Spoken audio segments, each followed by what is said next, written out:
bertemu kembali bersama saya Barata Teknik. Kemarin kita baru saja membahas tentang cara kerja dua pintu kulkas yang menggunakan sistem timer 1-3. Dan sekarang kita mau membahas kulkas dua pintu yang menggunakan timer 1-4. Beberapa masalah yang ditimbulkan karena timer-timer tersebut. Jadi kita harus berbagi informasi atau tutorial kepada teman-teman yang sedang bersama saya tentunya di Barata Teknik. Lanjut, kita siapkan apa yang perlu kita siapkan. Seperti biasa, kita siapkan gambar yang sudah saya buat. Jadi gambar tersebut menyatakan timer 1-3, posisi kompresor on, heater off. Oke.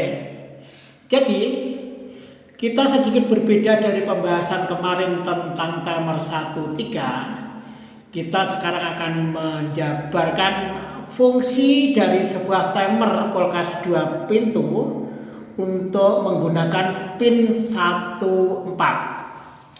Kenapa timer tersebut dinamakan timer 1-4? Karena dari pin 1 dia terhubung dengan motor yang ada di dalam timer tersebut, dan kaki satunya terhubung di pin nomor 4. Jadi timer tersebut dinyatakan timer 1-4. Kali ini kita membahas posisi kompresor on dan heater posisi off. Oke. Dari tegangan netral dari tegangan listrik jala-jala, tegangan tersebut akan masuk ke kaki yang satunya heater. Ini heater, kita tulis heater. Ini fuse. Ini defrost. Seperti kulkas 3 pintu tetap menggunakan defrost, jadi perangkat yang lainnya tetap sama. Dan tegangan netral yang satunya terhubung dengan kompresor.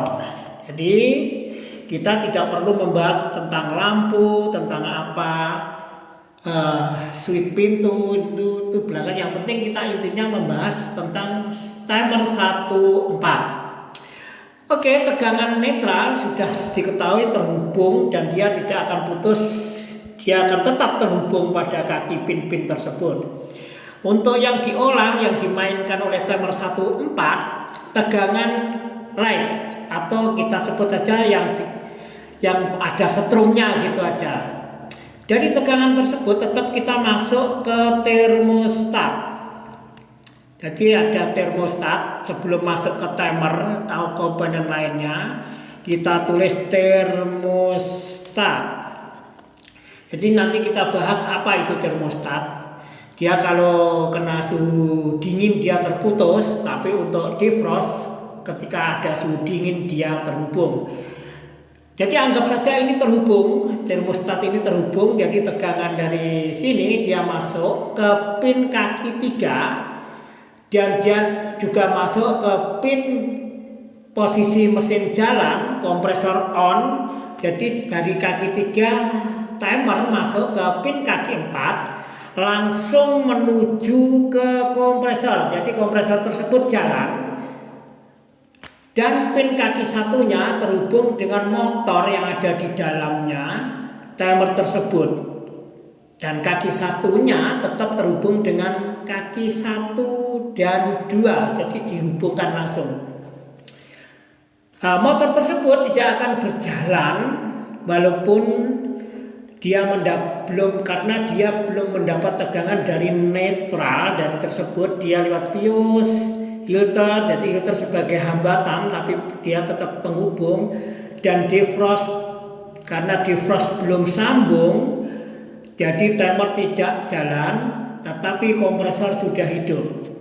Ketika kompresor hidup, dia mendinginkan suatu alat yang ada di dalam kompresor kulkas tersebut. Jadi defrost yang menempel pada alat tersebut dia akhirnya terhubung ketika dia dingin. Jadi dia terhubung ketika dapat suhu dingin. Ketika dia terhubung dan dapat suhu dingin, akhirnya pin kaki 1 dan 2 mendapat tegangan netral. Yang kaki 4-nya sudah mendapat tegangan dari kaki 3 dari sebuah timer.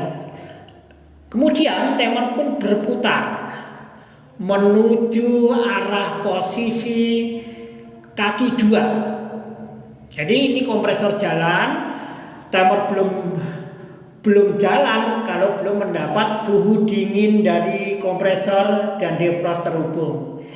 Nah, ketika semua sudah terhubung, kompresor jalan, suhu sudah dingin, timer pun berputar menuju kaki 3 ke kaki 2. Jadi berpindahnya kaki 3, pin kaki 3 ke pin kaki 2 untuk menuju pemanasan itu mengakibatkan switch daripada timer tersebut terputus yang menuju kaki 4, kompresor pun berhenti. Kita sekarang menuju ke kompresor off, filter on, kompresor off. Jadi gambar berikutnya timer berjalan dari kaki 3 menuju kaki 2. Jadi untuk pin kaki 4 ke 3 sudah terputus, mengakibatkan kompresor berhenti. Jadi pendinginan pun berhenti. Ketika kompresor berhenti dan switch dari timer kaki 3 terhubung dengan 2, dia melakukan pemanasan. Pemanasan dijalankan oleh sebuah filter dari yang terdapat di dalam bodi atau menempel pada cooling coil dari kulkas 2 pintu tersebut. Jadi bimetal posisi saat ini terhubung, pemanasan pun berlangsung, dia mendapat tegangan dari netral, filternya pun akhirnya panas. Panas melakukan pencairan pada cooling coil supaya tidak menjadi endapan bunga es di dalam pendinginan kompresor tersebut. Seiring dengan titik waktu yang ditentukan oleh suhu bimetal atau defrost tersebut, akhirnya defrost pun terpisah. Dalam posisi pemanasan sebelum defrost terpisah, motor pun belum bergerak. Dia bersifat standby menunggu putusnya defrost karena dia posisi kompresor off dan filter on. Filternya membakar air es yang ada di dalam evaporator, lalu defrost terhubung. Kemudian ketika defrost pun akhirnya mencapai titik tertentu pemanasan dan pencairan, jadi dia mencapai titik di atas 0 atau 10 derajat lebih kurang, akhirnya bimetal pun terputus. Karena terputusnya bimetal, tegangan dari timer dia mendapat supply dari terhubungnya tegangan kaki 3. Jadi tegangan kaki 3 masuk melalui kaki 2, berputar terhubung ke kaki 1, akhirnya ini menjadi tegangan bertegangan. Nah, kaki yang 1 awalnya tadi di tegangannya plus, dia menjadi netral. Dia mengambil tegangan dari kaki 4 yang terhubung dengan kompresor. Jadi kompresor tersebut dialiri tegangan netral dari terhubung di sini. Jadi sifatnya mengganti pengantar. Walaupun kompresor berhenti, tapi dia mengganti penghantar tegangan dari netral menuju timer. Nah, timer pun mendapat tegangan satunya dari netral, yang satunya dari kaki 2 menuju kaki 3. Jadi tegangan jalan. Timer pun berjalan. Jadi defrost terputus, filter off, tidak melakukan pemanasan, akhirnya timer pun berjalan. Di saat timer berjalan pada switch kaki 3, dia akan kembali lagi menuju switch ke kaki 4. Kembali dari awal lagi. Oke, karena switchnya kembali ke kaki 4, kompresor pun jalan, tetapi timer akhirnya berhenti menunggu perintah dari tersambungnya defrost karena suhu yang ditimbulkan timer 14 tersebut. Jadi demikian sekiranya ulasan atau tutorial yang dapat saya sampaikan kepada teman-teman pecinta ilmu pendingin. Jadi fungsi kerja daripada sebuah timer 1.3 dan 1.4 itu tetap sama.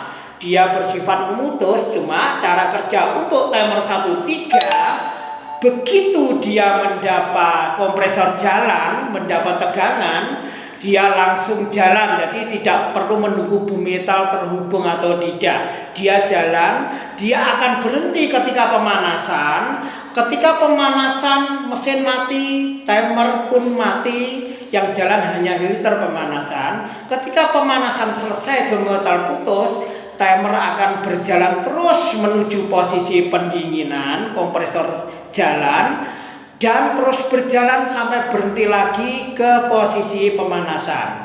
Lain halnya untuk timer 1.4, dia timer akan berjalan walaupun kompresor sudah on. Dia menunggu perintah dari terhubungnya bimetal. Ketika kena dingin, dia akan jalan, dan dia juga akan putus ketika dia arah pemanasan.